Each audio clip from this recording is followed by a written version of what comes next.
Magandang araw po sa inyong lahat. Ako po si Mika Pastor at aking lalahad ng aking natutuhan sa ating daily devotion ngayon na pinamagatang lumipad tulad ng agila.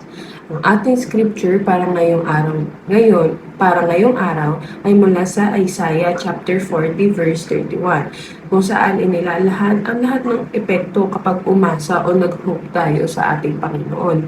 At ang mga epekto na ito ay makikita natin sa ating teachings ngayong araw na to. First teaching is, those who hope in God will renew their strength. So, si Lord o si God, siya ang source ng strength natin.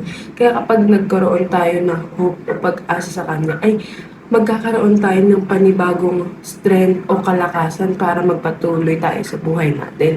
Dahil hindi talaga natin may iwasan na tayo ay manghina dahil sa mga pagsubok na nararanasan natin. Kaya kapag nag-hope tayo o umasa kay Lord o kay God, ay magkakaroon tayo ng panibagong kalakasan na magpatuloy sa buhay natin. Second is soar on wings like eagles. Dito, kahit na madami tayong problema, lugmok na tayo sa problema, ay matayo pa rin yung lipad natin sa buhay natin. Dahil nga, nag-hope at umaasa tayo sa Panginoon, nagtitiwala tayo sa Kanya na i-guide niya tayo para malampasan natin yung mga problema natin sa buhay. Dito, nililiparan mo yung problema mo. Gaya nga ng sabi nila, ang problema, hindi pinoproblema, ginagawa nyo ng solusyon. Yun yung ginagawa mo. At tinitignan mo yung problema sa perspective ni God. Tinitignan mo kung paano sosolusyonan yung problema sa perspective ni Lord, hindi sa perspective mo. Dahil kapag tinignan natin ang problema sa perspective natin tao, ay maaring mali yung magawa natin at magkaroon ng masamang epekto. Kung tayo ay titignan yung problema sa perspective ni Lord, ay maaaring magkaroon niya ng magandang epekto dahil sabi ko nga nung mga nakaraang devotion ay si Lord, alam niyan ang lahat ng makakabuti sa atin. Meron siyang plano o schedule para sa atin ng pangmatagalan, yung panghabang buhay natin.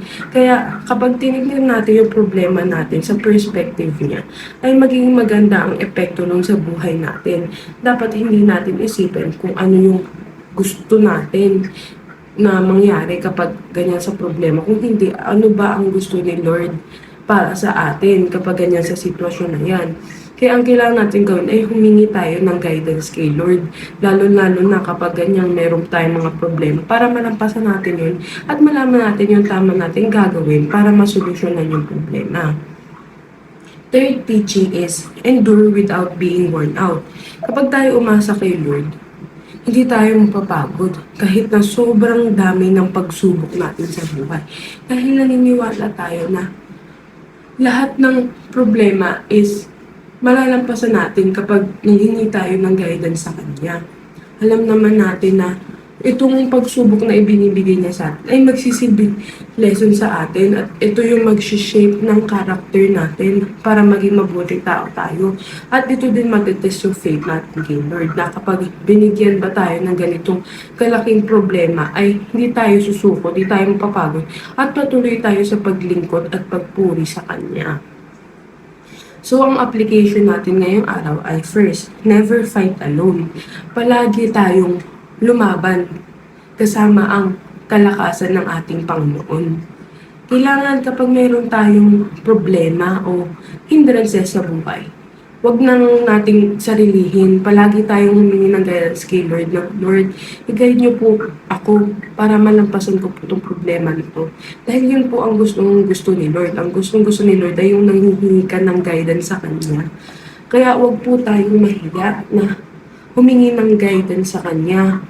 Dahil siya po ang nakakaalam sa kung ano ang mas nakakabuti sa atin. Kaya kailangan nating lumaban kasama siya. Dahil kapag tayong sarili lang ang lumaban, maaring mapahamak tayo. Pero kapag lumaban tayo kasama ang Lord, ay magkakaroon tayo ng panibagong kalakasan at mananalo pa tayo sa laban na yun.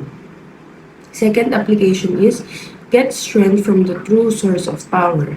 Ang true source of power na po ng strength ay si Lord. Huwag tayong kumuha ng kahit na anong strength sa mga makamundong bagay, kaya po ng pera. Kasi Kapag ginawa po natin strength of power natin yung pera kasi sa inisip natin kapag may pera tayo, lahat mabibili natin. Hindi tayo parang magigipit sa sources o resources natin sa buhay. Pero ang pinaka-importante ay maniwala at manalig tayo sa ating Panginoon. Patuloy tayo na magdasal. Dahil kahit na meron kang maraming pera, nabibili mo lahat. Gaya ng kunwari, meron kang sakit. Kahit na nakapagpagamot ka sa magandang ospital, ay kung hindi ka naniniwala at nanalig sa ating Panginoon, ay hindi din matutupad yung patuloy na paggaling. Kasi ang number one source of strength natin ng ating Panginoon dahil siya ang lumikha sa atin at siya lang ang kaisa-isang nilalang na magbibigay sa atin ng mga kailangan natin, ng mga kalakasan natin. Third application is soar on wings like eagles. Kagaya nga niyan sa teaching na tignan natin yung problema in God's perspective para ma-solve natin yun ng maayos at magkaroon ng magandang epekto at huwag nating i-down ang sarili natin kung may problema. Huwag nating problemahin na problema, kundi solusyonan natin ang problema in accordance sa perspective ni God. So, ang discussion natin ngayon is why is it important to get our strength from God?